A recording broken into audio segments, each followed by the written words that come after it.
think up to 30 degree there is a minimal loss. Isn't that a disincentive for Yeah. people to go for solar then, if the cost of the supplied electricity itself is low? Yeah, there are on-grid plants which are nowadays very popular and they help us to save a lot of electricity bills. Trust me when I say this, we have done landscape lighting for large areas which do not require any kind of cabling wiring anymore. The lighting is just completely based on solar.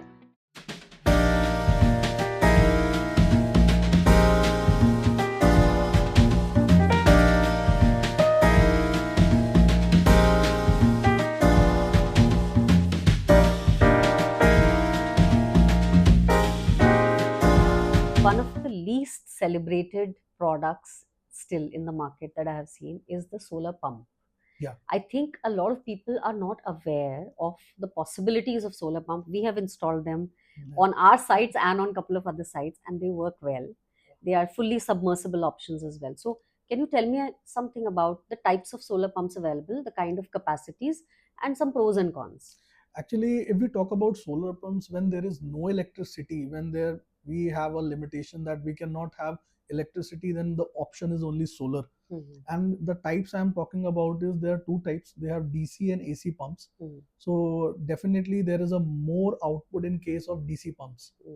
And but the service cost, like when you have any fault, that would be much higher in case of DC pumps. Are DC pumps popular in the market? I don't think so. Yeah, they are popular. They are? And I think they are quite popular apart from AC pumps also, but it depends upon customers to customer. Okay. And according to the government, they have various schemes for subsidies also for On the solar pumps. Yeah. What kind of subsidies are there? They- In Delhi, what kind of subsidies are there? In Delhi, I'm not much aware of, but if you talk about, there are subsidies from NABARD. There are subsidies from. Are they state-wise or they are They are sector-wise? state-wise, and So they let's say UP, what Yeah. kind of subsidies are they there on have solar subsidies pumps? up to 70% on the cost of solar pumps, but it depends upon the application. There, it's the applications are taken when first one and the first come basis. Whosoever comes in those numbers, they would be provided with the subsidies. And if you talk about the limitation is only that it is highly dependent on the solar sunlight, whatever the sunlight is being See, one generated. is the design factor, the Yeah. other is the cost and viability, Cost which I is- think in terms of solar is a very big factor. Yeah. So you were mentioning earlier regarding the cost of the installation of the solar as being now counted as plant and machinery cost for industrial projects. Is this specific to different states, and can you tell me a little bit No. more about this? I think if you talk about solar plants, the cost has gone drastically down. Like what was the cost 5 years ago is approximately 50 to 57,000 up to 60,000 per kilowatt, but now the costs have gone down, and even it is viable for houses just because of subsidies. And the cost has also gone down. And in case of industry, it has been very popular product for like they can have a lot of benefits, not only from the generation but also from the cost of the plant. The government is providing 40% depreciation on the plant cost on year basis. So accordingly, you can have the investment recovered in not more than 2.5 years. Okay. According with the generation, according with the taxation, and according with the benefit. So it makes very easy for industry to opt for solar and to save lot of money on the electricity cost which they need to run the factory or the premises. So they can actually charge for the depreciation of the equipment. And what are the panels, the pumps, the cables, the 3 to 4 components that are there as part of the machinery? What components can they claim under plant and machinery cost when it comes to industries? In case of industry, whole plant is considered as a plant and machinery.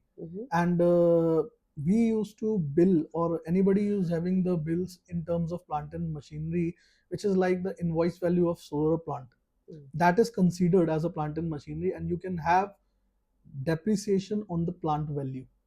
Okay. Whatever the invoice is being generated, you can claim depreciation according to the bill amount, and in first year it is not more than 40%. Okay. And this subsidy or this depreciation is for how long? You can take the full benefit of depreciation in 3 years, by taking 40% in the first year, 40% on the second year, and then you can take balance 20%. Else you can take accordingly up to 7 years. You can carry forward that depreciation and you can use up to your discretion. Like if you want to claim 10% year on year basis, and additionally you want to take it on the last year, but you can take it up to 7 years. You And can what take about residential? residential. There is no benefit of depreciation because if you take subsidy, the plant is being built in the name of individual or the consumer. So you can only take benefit of generation in case of Yeah. residentials. So tell me one thing, as an end customer or the consumer, how can one keep a check on the quality of the solar panels or the machinery or cabling, even if the supplier is giving them a detailed bill of materials? How do they check that, what are the key things that they should take care of? I think the key things one should take care of is the quality in terms of the tier one. Tier one is a concept that what type of manufacturer you are dealing with. So tier 1 is some kind of categorization. Yeah, it's a rating. Tier 1 is a rating which classifies the top brands. Top brands. There are 20 odd brands which are there in the top brands. Okay. And then it comes about the material, the balanced material, bill of material. Like you have cables, you have structures. So I'll give you a brief. If in my opinion you should go with tier one companies and with the latest technology. Nowadays the latest technology is N type bifacial, and in terms of cables you can go with type 1 DC cable or for lap for sure. And in terms of structure, that should be hot dip galvanized for 80 microns at least. It has been specifically specified in lot of government documents that structure need to be hot dip galvanized. Then it comes on inverter. Inverter should be at least in warranty of 5 years, and it should be complying with the BIS, and rest is the rating of your what do you say, the integrator.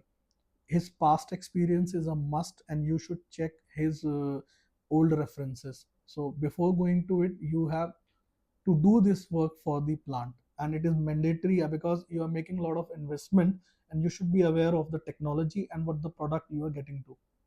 So these are basic things to be need to be considered. That's excellent. And I think you've broadly covered it technically, whereas as an architect, what I can say is that uh, one is efficiency of your panel. You need For to sure. see that. And if you go with a trusted brand, which has a good history and a good capacity to produce, it says a lot about the quality check parameters that that organization may be taking care Yes. of. That's number one. Number two, you've talked about the equipment in terms of inverters or in terms of cable, Yeah. which should be foolproof in terms of leakages and losses. Yes. And maximum for maximizing efficiency.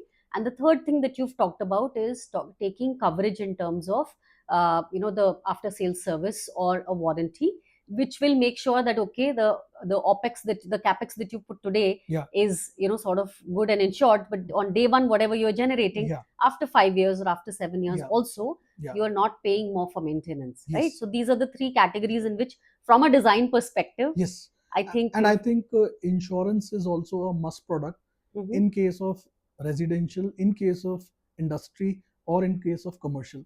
We have a lot of new insurance coming up in the markets.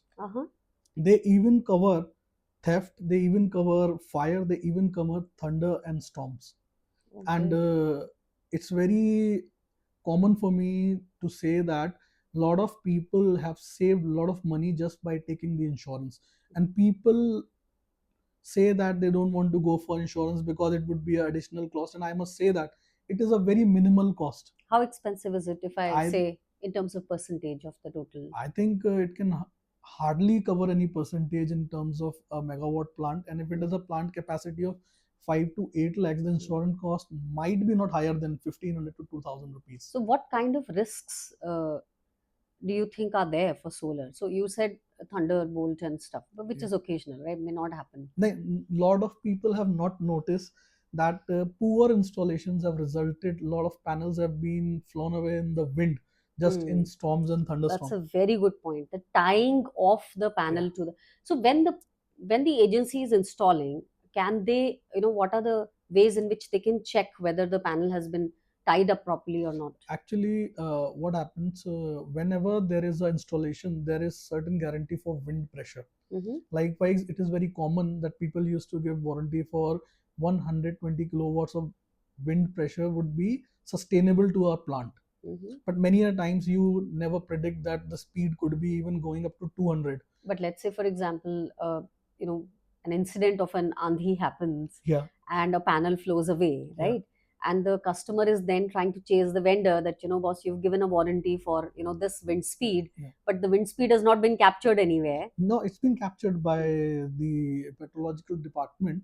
We have nodal agencies. Mm. They have exactly But then recorded that wind goes speed. into Yeah, arbitration that goes kind of. into arbitration. But in case of developer, they have all the data because Mm. they need to be very careful and they No, need so to I'm maintain. saying that not just from the arbitration perspective, Yeah. post the damage, what about prevention of the damage? Only insurance can save you from that unexpected R. Mm-hmm. And I must say that one should have insurance in the plant capacities more than 10, 20, 100, or maybe in megawatts. Okay. And I have seen a lot of companies who have taken the insurance And and very saved more than 20 to 30 lakhs of damages mm-hmm. due to thunderstorm and high wind pressures. Okay, So so it is a wind and must. thunder are one of the maximum sort of, I think wind and hailstorm are the main things. hail, Yeah.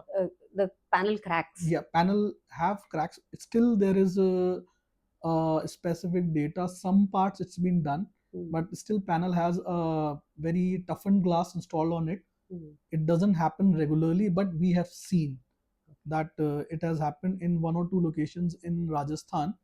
And of course, for the high wind speeds, we have seen that in Rajasthan as well. So one need to have insurance and a very good installation, because that is the one thing which can let you to cover your journey for 25, 30 years. Whatever the cost of the plant and whatever the life of the plant can be only recovered with the installation and the Absolutely. generation. Absolutely, absolutely. So I have one last question, which Yeah. is kind of not directly related, Yeah.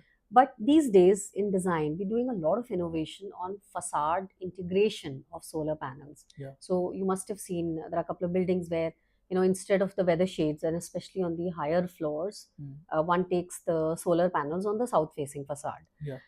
I had recently been to Dubai and I had even seen cladding panels which are in stone finish, Yeah. but which have got solar integrated. And then there are, so it's done as a dry cladding and there's a whole system behind it. Yeah. And it's still not very, very expensive, I would say, because these days the product industry Yeah. is very, very well evolved. Yeah. So, what is your experience? What kind of products are available in India which are also good for the pocket and good for utilization? Yeah. What is your take on facade solar integration?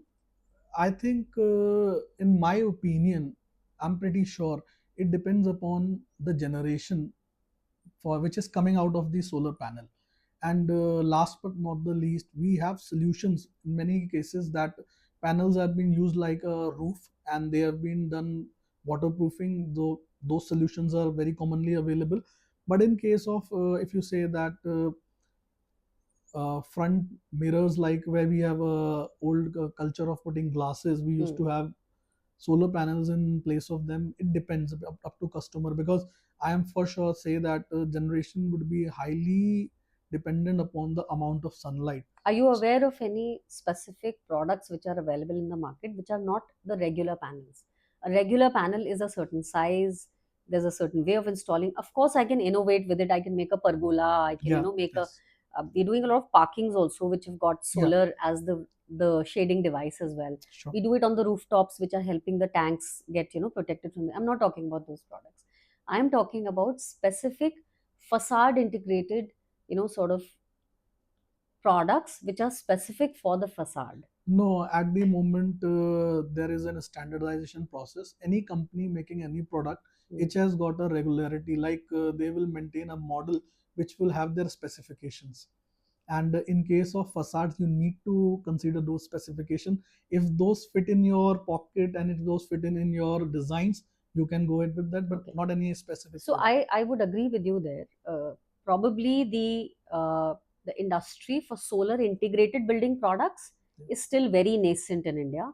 I have seen that in Middle East they this is a relatively more advanced industry where there is a lot of research on cladding panels or on weather shading devices, where or on skylights which have the solar properties integrated in them. But in India, I think the market is still very panel driven and not so much as innovative product Well, driven. I have seen some projects in Europe Mm. that they have utilized even solar panels for fencing, Mm. but that The doesn't. panel, Yeah, panels. there's it's not a separate product. No, it's not a separate product.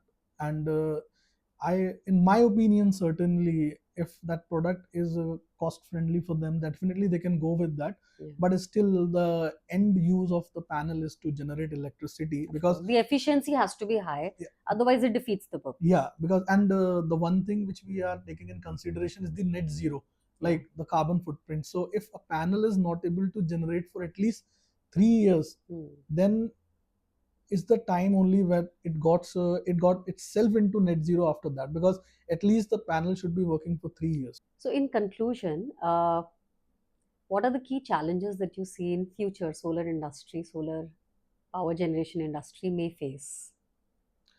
Well, this is the time for the growth, and I must say that first we have to achieve at least the targets which we have promised in the Paris Agreement. So government is working aggressively. That is one point. And secondly, the cost of indigenous product. Hmm. My focus is what we are consuming should be 100% make in India. Very So that nice. is one thing which need to be achieved in terms of our prosperity, our dependence on the other countries, and to get free from our imports in terms of solar or any other important equipment from the other countries. That's very well said. And as a firm which focuses on efficiency and which focuses on empowering Indian MSME for Yeah, manufacturing, I think both aspects are important. One is very the important. availability of those products, manufacturing of those products in India. And the second, as we've spoken about, is the management of the waste, because ultimately all that waste Yeah, that will be generated will have to be somehow sort of taken care of. yeah, we need to take care of Yeah. it, because I think it would be a challenge, and but I'm not likely to find any solution at this moment. But I'm sure our startups are working very well. We have a lot of young talent which is saying that we're going to find a solution, and I hope so. A team will going to figure out on the situation. Well, wonderful. So that brings us to the end of our conversation. Thank you so much for Thank joining you. us today.